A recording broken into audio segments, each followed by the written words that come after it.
Братишка, я вот тут сейчас заехал в магазин хороший, гильз купить.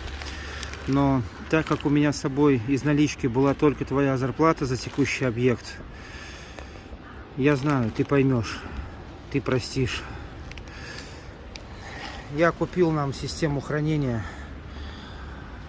но пока к тебе понимание и прощение придет, я все-таки, наверное, возьму пару дней за свой счет.